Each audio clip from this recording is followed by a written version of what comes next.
How to save costs in the steel procurement process and purchase steel at a reasonable price? Let's analyze this in more detail. What aspects do we need to consider when sourcing steel?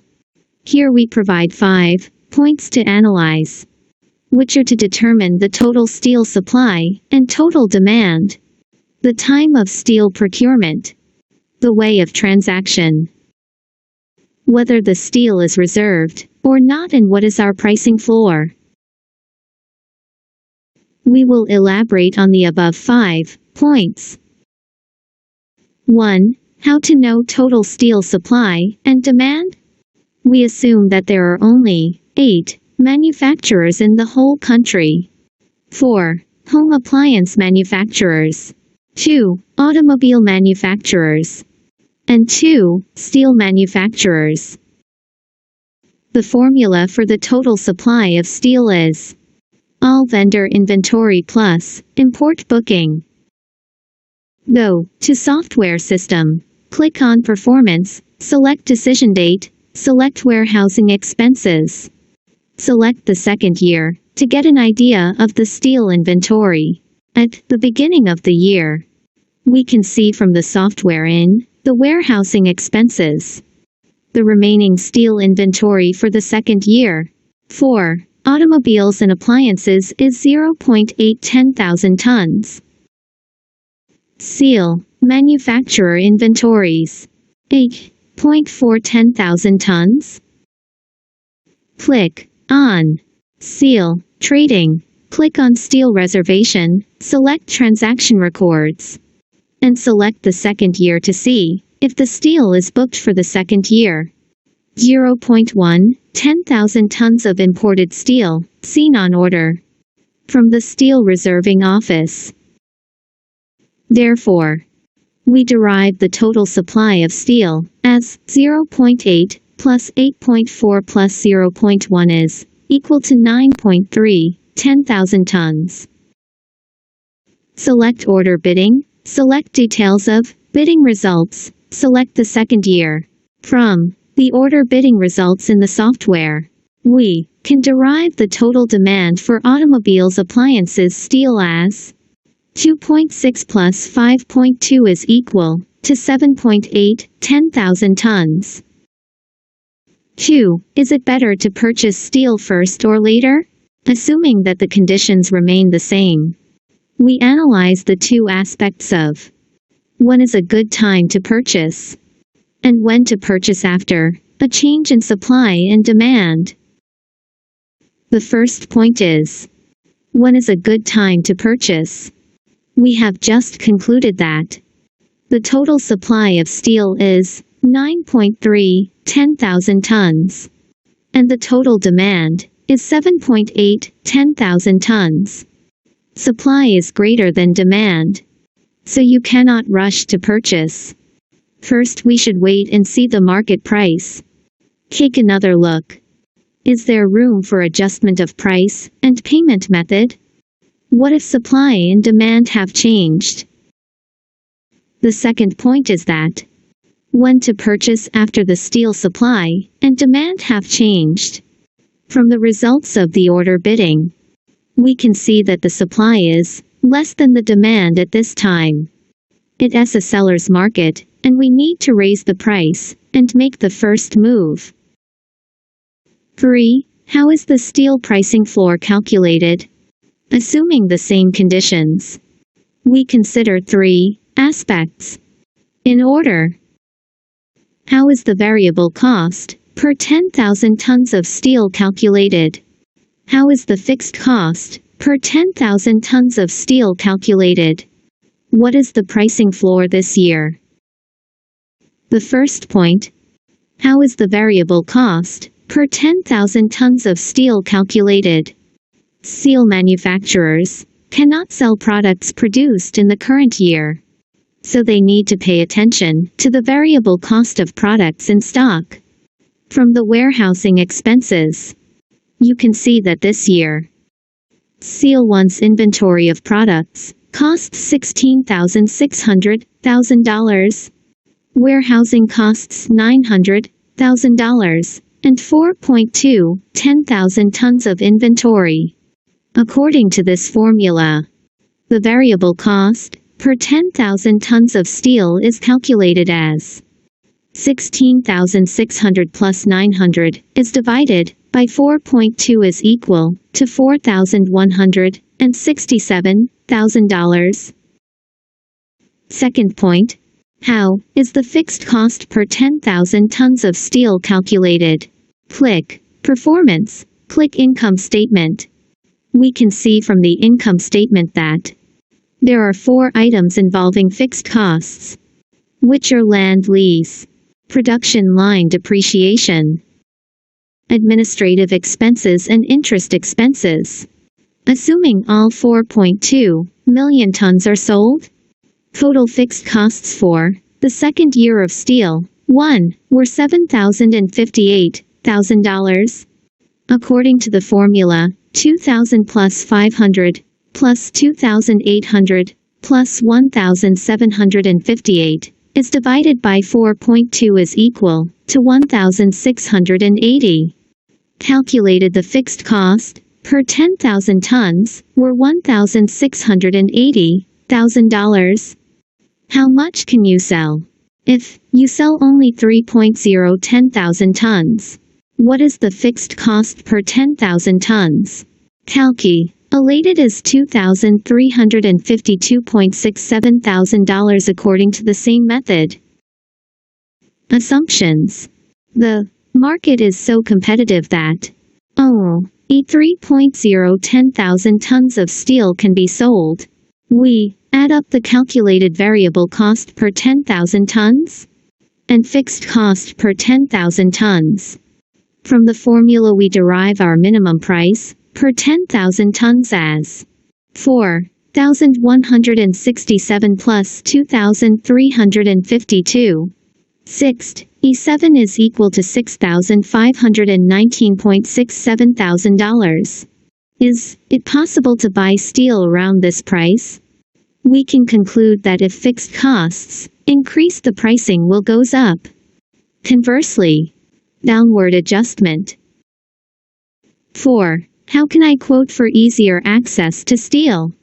When the intermediate price is aggregated and traded, the transaction method of our competition is the middle price aggregation transaction.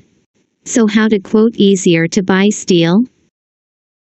When 2 groups grab low-priced steel, the buying price of $7,200 is higher than the selling price of $7,000, and the steel will not be sold at the purchase price. The transaction price is the middle price of $7,100,000. If the buyer quotes high price, he will have the priority to grab the steel. 5. When is it more cost-effective to reserve steel? Assuming that the conditions remain the same, we consider 3 aspects. In order: when do I need to reserve steel? How much steel should be reserved? Comparing reserved and unreserved costs. The first point: when do I need to reserve steel? How will steel prices be affected in the next year? It is mainly influenced by the CPI. How to know the CPI for this year? We can view from the order bidding results screen that the average price of automobiles and appliances this year and the previous year and their changes, and then calculate the CPI based on the average price of appliances and automobiles and their respective weights. As shown in the picture, the average price of an automobile this year is $13,900. So how is the average price of a car calculated? Average price of automobile is equal to total amount of car sold is divided by total number of automobiles. Substituting the data gives an average automobile price as 13.8 multiplied by 500 plus 14 multiplied by 400 is divided by 500 plus 400 is approximately equal to $13,900. The average price of an appliance is calculated by the same method to be 1.41 $1,000. The average price of an appliance automobile in the previous year was $1,500 and $15,000 respectively. Following this formula, the CPI for the second year is calculated as 13.9 is divided by 15 multiplied by 2 is divided by 6 plus 1. 41 divided by 1. 5 multiplied by 4 is divided by 6 minus 1 is equal to minus 6.44%. The CPI values calculated here may differ slightly from the CPI values calculated in the software due to data rounding. When the CPI rises more, steel prices rise in the following years. Reserving steel can avoid cost increase from steel price increase. But if CPI rises, reserving steel will bring capital costs. Is this effective? Second point. If I want to reserve, how much steel do I need to reserve?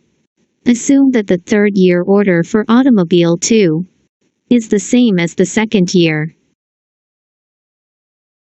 requiring 10,000 tons of steel. We can view the current steel inventory from the stock taking. Steel stockpiled is equal to current steel in inventory minus steel required for production orders.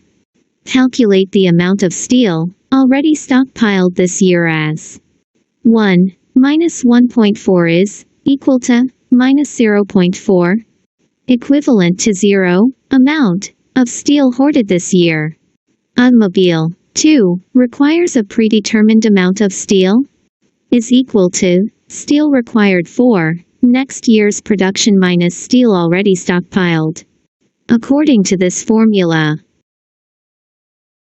automobile 2 requires reserved steel 1.4 minus 0 is equal to 1.4 10,000 tons.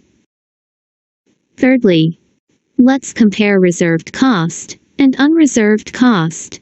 We can see the results of the second year of reserving from the steel reservation transaction records, dividing the total amount of steel reserved by the total quantity reserved. Divs the average price per 10,000 tons reserved in the second year as 6,200 multiplied by 0. 8 plus 6,400 multiply by 0.3 plus 6,300 multiplied by 0. 5 is divided by 0.8 plus 0.3 plus 0.5 is equal to $6,268.75 thousand. When you reach the third year, click on Government, and you will see the CPI value determined. For the second year in the Macro Statistics section of the data view, we use here the CPI value determined in the second year, combined with the change in CPI. The third year reserved average price is equal to second year reserved average price multiplied by 1 minus CPI. Third year reserving average price is calculated to be approximately 6,268.75 multiplied by 1 minus 6.57% CPI is approximately equal to $5,856.89 thousand. If you take out a loan, you need to pay more interest on the loan.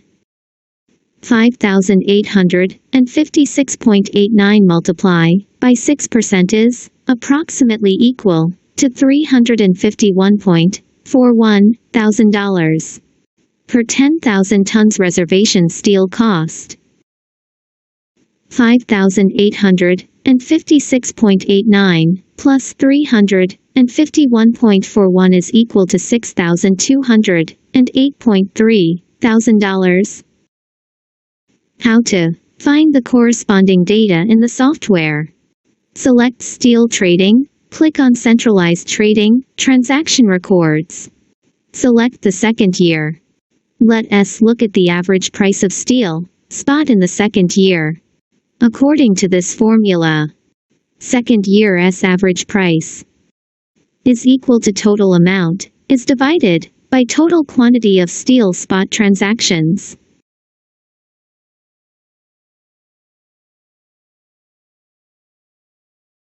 Is equal to 6,350 multiplied by 0. 3 plus 6,300 multiply by 0.4 plus 6,300 multiplied by 0. 5 plus 6,350 multiply by 0.1 plus 6,500 multiplied by 0. 2 plus 6,500 multiply by 0.2 plus 6,450 multiplied by 0. 2 is divided by 0.3 plus 0.4 plus 0.5 plus 0.1 plus 0.2 plus 0.2 plus 0.2 is approximately equal to $6,368.42 thousand. Combined with the change in CPI, it can be calculated that the third year steel is approximately, per 10,000 tons of steel spot, 6,368.42 multiplied by 1 minus 6.57% is approximately equal to $5,950.01 thousand. Now, comparing reserved and unreserved costs. At this time, it is clear that it is more cost-effective to not reserve. But when there are sufficient funds, the reserved payment will not result in a new loan for the following year. It is more cost-effective to book steel at this time.